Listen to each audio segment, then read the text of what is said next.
Hello friends, welcome back. എല്ലാവർക്കും cooking പെറ്റൽസിലേക്ക് വീണ്ടും സ്വാഗതം. അപ്പോൾ ഇന്ന് ഞാൻ വന്നിട്ടുള്ളത് വഴുതനങ്ങ ഉപയോഗിച്ചുണ്ടാക്കുന്ന ഒരു സിമ്പിൾ സ്നാക്കിൻ്റെ റെസിപ്പിയുമായിട്ടാണ് കേട്ടോ. അപ്പോൾ ഇതാ ഞാനൊരു വടയുടെ ഷേപ്പിലാണ് ഉണ്ടാക്കിയെടുത്തിട്ടുള്ളത്. അപ്പോൾ നല്ല എളുപ്പത്തിൽ നമുക്ക് റെഡിയാക്കി എടുക്കാൻ പറ്റുന്ന ഒരു സ്നാക്കാണ്. അപ്പോൾ വഴുതനങ്ങ ഉപയോഗിച്ചിട്ട് വെറൈറ്റി ആയിട്ട് ഇതുപോലൊക്കെ ഒന്ന് സ്നാക്ക് ഐറ്റംസ് 4 മണിക്കൊക്കെ ഉണ്ടാക്കി കൊടുത്താൽ കുട്ടികൾക്കൊക്കെ ഇഷ്ടമാവും. അപ്പോൾ എന്തായാലും അതിന് വേണ്ടിയിട്ട് ഞാൻ 2 വഴുതനങ്ങ ഒന്ന് ചുട്ടെടുക്കുന്നുണ്ട്. അപ്പോൾ അധികം മൂക്കാത്ത ടൈപ്പ് വഴുതന നോക്കിയെടുക്കുക കേട്ടോ, ഇങ്ങനെ സ്നാക്ക് ഉണ്ടാക്കുന്ന സമയത്ത്. അതാണ് ഇതിന് ടേസ്റ്റ്. അപ്പോൾ ഇത് ജസ്റ്റ് ഒന്ന് ചുട്ടെടുക്കാം. ഒരുപാട് വെന്ത് അലിഞ്ഞു പോവരുത് അതിൻ്റെ ഉള്ളിൽ. ഒരു 1/4 ഭാഗത്തോളം നമുക്കിതൊന്ന് വേവിച്ചെടുക്കാം. 1/4 ഭാഗം മാത്രം വേവിച്ചെടുത്താൽ മതി കേട്ടോ. അതിൻ്റെ ആ ഒരു ഉൾവശം ഒരു 1/4 വേവായി കിട്ടിയാൽ മതി. ഒരുപാട് വെന്ത് കഴിഞ്ഞാൽ നമ്മൾ ഉദ്ദേശിക്കുന്ന രീതിയിൽ സ്നാക്ക് ഉണ്ടാക്കാൻ കഴിയില്ല. ഇത് നമുക്ക് ഒന്ന് അരച്ചെടുക്കണ സമയത്ത് ഇതൊന്ന് ചതഞ്ഞ് കിട്ടാൻ വേണ്ടിയിട്ടാണ്, ഒന്ന് ജസ്റ്റ് ഒന്ന് അരഞ്ഞ് കിട്ടാൻ വേണ്ടിയിട്ടാണ് ഇങ്ങനെ ചുട്ടെടുക്കുന്നത്. പിന്നെ നമ്മൾ ഇത് എണ്ണയിൽ വറുത്തെടുക്കുകയാണ് പിന്നെ ചെയ്യുന്നത്. ആ സമയത്ത് ആ വഴുതന ശരിക്കും കുക്കായിട്ടില്ലെങ്കിൽ ഒരു ടേസ്റ്റ് കിട്ടില്ല. അപ്പോൾ അതുകൊണ്ടാണ് കേട്ടോ ആദ്യം തന്നെ ഇതുപോലെ ഒന്ന് ഇതിൻ്റെ ഉൾവശം ഒന്ന് കുക്കായി കിട്ടാൻ വേണ്ടിയിട്ടാണ് ഇങ്ങനെ ചുട്ടെടുക്കുന്നത്. ഇനിയിപ്പോൾ നിങ്ങൾക്ക് വിറകടുപ്പിലാണെങ്കിൽ അങ്ങനെ കനലിൽ ചുട്ടെടുക്കണമെങ്കിൽ അങ്ങനെയും ചെയ്യാം. അപ്പോഴും ഒരുപാട് വെന്ത് പോവാതെ സൂക്ഷിക്കണം കേട്ടോ.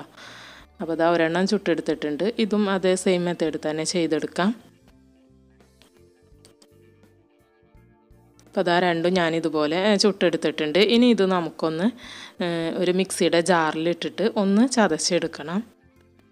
അപ്പോൾ അതിന് വേണ്ടിയിട്ട് ഇതൊന്ന് കട്ട് ചെയ്ത് കൊടുക്കണം.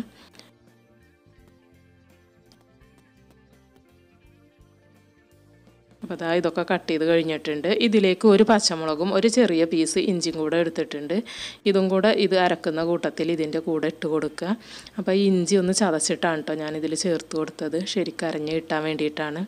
ഇനി നമുക്കിതൊന്ന് അരച്ചെടുത്ത് വരാം. ഒരുപാട് ഫൈനായിട്ട് അരച്ചെടുക്കരുത്. ഇതുപോലെ ചെറിയ തരി രൂപത്തിൽ വേണം നമ്മളിത് അരച്ചെടുക്കാൻ. ഒന്ന് ചതച്ചെടുക്കുക. 1-2 കറക്കിയെടുത്താൽ മതി കേട്ടോ. ഇതുപോലെയാണ് ചെയ്തെടുക്കേണ്ടത്. ഇനി ഇതൊരു ബൗളിലേക്ക് ഇട്ട് കൊടുക്കാം. അപ്പോൾ നമ്മൾ അരിപ്പൊടി ഉപയോഗിച്ചിട്ടാണ് കേട്ടോ ഈ ഒരു സ്നാക്ക് റെഡിയാക്കി എടുക്കുന്നത്.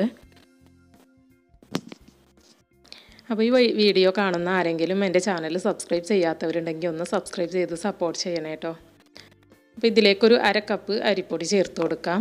അപ്പോൾ ഈ 1/2 കപ്പ് അരിപ്പൊടിയിൽ നിന്ന് ഞാൻ 1 ടേബിൾ സ്പൂൺ അരിപ്പൊടി മാറ്റി വെച്ചിട്ട് അതിന് പകരം 1 ടേബിൾ സ്പൂൺ മൈദ ചേർത്ത് കൊടുത്തിട്ടുണ്ട്. നിങ്ങൾക്ക് വേണമെങ്കിൽ ഇതിൽ കടലമാവും മൈദയൊക്കെ മിക്സ് ആക്കിയിട്ട് നിങ്ങളുടെ ഇഷ്ടം പോലെ ചേർത്ത് കൊടുക്കാം കേട്ടോ അരിപ്പൊടിയുടെ കൂടെ. പിന്നെ ഇതിലേക്ക് ആവശ്യത്തിനുള്ള ഉപ്പ് ചേർത്ത് കൊടുത്തിട്ടുണ്ട്. പിന്നെ ഒരു പിഞ്ച് മാത്രം ബേക്കിംഗ് സോഡ ചേർത്ത് കൊടുത്തിട്ടുണ്ട്. പിന്നെ ഇതൊരു ചെറിയ സവാളയാണ് കേട്ടോ, അതൊന്ന് ചെറുതാക്കി കട്ട് ചെയ്തിട്ട്, വളരെ ചെറുതാണ് കട്ട് ചെയ്തിട്ട് അതും കൂടെ ചേർത്ത് കൊടുത്തിട്ടുണ്ട്. പിന്നെ ഒരു 2-3 പച്ചമുളക് ചെറുതായിട്ട് കട്ട് ചെയ്ത് ചേർത്ത് കൊടുത്തിട്ടുണ്ട്. ഇത് വലിയ ജീരകമാണ്, പെരുംജീരകം. അതും ഒരു 1/2 ടീസ്പൂൺ ചതച്ചിട്ട് ചേർത്ത് കൊടുക്കുക. പിന്നെ ഒരു 2-3 തണ്ട് കറിവേപ്പില ചെറുതായിട്ട് കട്ട് ചെയ്തിട്ട് അതും കൂടെ ചേർത്ത് കൊടുത്തിട്ടുണ്ട്. ഇനി ഞാനിതിലേക്ക് ചേർക്കുന്നത് ഇപ്പോൾ വിനാഗിരിയാണ്. പക്ഷേ ഇതിൽ ചേർക്കേണ്ടത് വിനാഗിരി അല്ല, ശരിക്കും തൈരാണ് കേട്ടോ ചേർക്കേണ്ടത്. എൻ്റെ കയ്യിൽ തൈര് ഇല്ലാത്തത് കൊണ്ട് ഞാൻ വിനാഗിരി ചേർത്തതാണ്. കയ്യിൽ തൈര് ഉണ്ടെന്നുണ്ടെങ്കിൽ 2 ടേബിൾ സ്പൂൺ തൈര് ചേർത്ത് കൊടുക്കുക. തൈര് ചേർക്കുമ്പോഴാണ് ഇത് കറക്റ്റ് ആ ഒരു ടേസ്റ്റ് കിട്ടുക. അപ്പോൾ തൈരില്ലെങ്കിൽ മാത്രം വിനാഗിരി ചേർത്ത് കൊടുക്കുക. പിന്നെ ഇതിൽ എക്സ്ട്രാ വെള്ളമൊന്നും ചേർക്കേണ്ട ആവശ്യമില്ല. നമ്മൾ ചേർക്കുന്ന തൈരോ അതല്ലെങ്കിൽ ആ വിനാഗിരിയുടെയോ ആ ഒരു നനവ് മാത്രം മതി കേട്ടോ. അപ്പോൾ തന്നെ ഇത് കറക്റ്റായിട്ട് നനഞ്ഞ് കിട്ടും. എക്സ്ട്രാ വെള്ളം ചേർക്കരുത്, അപ്പോൾ നമുക്കിത് ഷേപ്പ് ചെയ്തെടുക്കാൻ കഴിയില്ല. അപ്പോൾ ആ ഒരു തൈര് ഉപയോഗിച്ച് തന്നെ ഇത് നനച്ചെടുക്കാൻ ശ്രദ്ധിക്കുക. ഇനി നമുക്കിത് വടയുടെ ഷേപ്പിലാക്കി എടുക്കാം. അപ്പോൾ ഞാനിപ്പോൾ ഒരു വടയുടെ ഷേപ്പിലാണ് ഉണ്ടാക്കുന്നത്.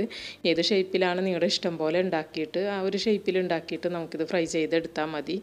ഞാനിപ്പോൾ ഇതിങ്ങനെ ഒരു നടുവിലൊരു ഹോളിട്ട് കൊടുത്തിട്ടൊരു വടയുടെ ഷേപ്പിൽ അങ്ങനെ ഉണ്ടാക്കിയെടുത്തു, കാണാനും ഒരു ഭംഗിക്ക് വേണ്ടിയിട്ട്. പിന്നെ നിങ്ങൾക്ക് വേണമെങ്കിൽ ഈ ഒരു ബാറ്റർ നമ്മൾ മിക്സ് റെഡിയാക്കി എടുക്കുന്ന സമയത്ത് ഇതിലേക്ക് ഒരു 1/4 ടീസ്പൂൺ മഞ്ഞൾപ്പൊടി ചേർത്ത് കൊടുക്കാം കേട്ടോ. ഞാനിപ്പോൾ ഇത് ഇങ്ങനെ ഒരു കളറ് കിട്ടാൻ വേണ്ടിയിട്ടാണ് മഞ്ഞൾ ചേർത്ത് കൊടുക്കാത്തത്. മഞ്ഞൾ ചേർക്കുമ്പോൾ നമ്മൾ സാധാരണ എല്ലാ സ്നാക്കും നമ്മൾ ഫ്രൈ ചെയ്ത് വരുമ്പോഴുള്ള ആ ഒരു കളർ തന്നെയാണ് വരിക. അപ്പോൾ ഇത് കുറച്ചൊരു ലൈറ്റ് കളറ് കിട്ടും ഇങ്ങനെ ആകുമ്പോൾ, മഞ്ഞളൊന്നും ചേർക്കാതെ ഇങ്ങനെ ഉണ്ടാക്കുമ്പോൾ. അപ്പോൾ വഴുതനങ്ങ വെച്ച് ചെയ്യുന്നതല്ലേ, അപ്പോൾ അതുകൊണ്ടാണ് കേട്ടോ ഞാൻ മഞ്ഞൾ വേണ്ടാന്ന് വെച്ചത്. മഞ്ഞൾപ്പൊടി ചേർത്ത് കൊടുക്കുകയാണെങ്കിൽ ആ ഒരു ഫ്രൈ ചെയ്യുമ്പോൾ ആ ഒരു ഗോൾഡൻ കളറിൽ നിങ്ങൾക്ക് കിട്ടും. അപ്പോൾ വേണമെന്നുള്ള ഒരു 1/4 ടീസ്പൂൺ മഞ്ഞൾപ്പൊടി ചേർത്ത് കൊടുക്കുക. ഇനിയിപ്പോൾ ഇത് നമുക്ക് ഫ്രൈ ചെയ്തെടുക്കാം. നല്ല തിളച്ച എണ്ണയിലോട്ട് വേണം കേട്ടോ ഇട്ട് കൊടുക്കാൻ. നമ്മൾ എണ്ണ ചൂടായതിന് ശേഷം ഇത് ഇട്ട് കൊടുത്തിട്ട് മീഡിയം ഫ്ലെയിമിലോട്ട് മാറ്റുക. മീഡിയം അല്ലെങ്കിൽ ലോ ഫ്ലെയിമിലോട്ട് ഇട്ടിട്ട് ഇതിൻ്റെ ഉൾഭാഗം നന്നായിട്ട് കുക്കായി കിട്ടണം. നമ്മൾ ആ ഒരു വഴുതനയൊക്കെ ഒന്ന് ചുട്ടെടുത്തിട്ടുണ്ടെങ്കിലും ഇതൊന്ന് ഈ അരിപ്പൊടിയും ആ ഒരു വഴുതനയൊക്കെ നന്നായിട്ടൊന്ന് കുക്കാവാൻ വേണ്ടിയിട്ട് മീഡിയം ടു ലോ ഫ്ലെയിമിൽ ഇട്ടിട്ട് ഇത് ഫ്രൈ ചെയ്തെടുക്കാം.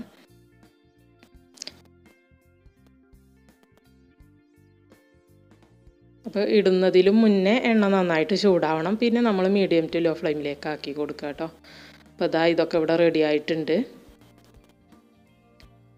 അപ്പോൾ അങ്ങനെ നമുക്കിതെല്ലാം ഫ്രൈ ചെയ്തെടുക്കാം. അപ്പോൾ മഞ്ഞൾപ്പൊടി ചേർത്തിട്ടുണ്ടെങ്കിൽ ഒന്നും കൂടെ ഒരു ഗോൾഡൻ ബ്രൗൺ നിറത്തിൽ നമുക്ക് കിട്ടും കേട്ടോ ഈ ഒരു സ്നാക്ക്.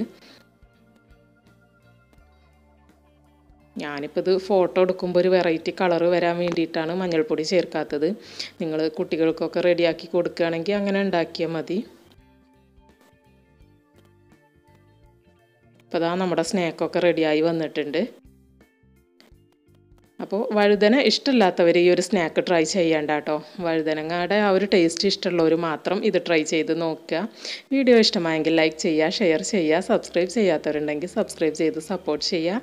വീണ്ടും നമുക്ക് കാണാം. അതുവരേക്കും ബൈ. താങ്ക്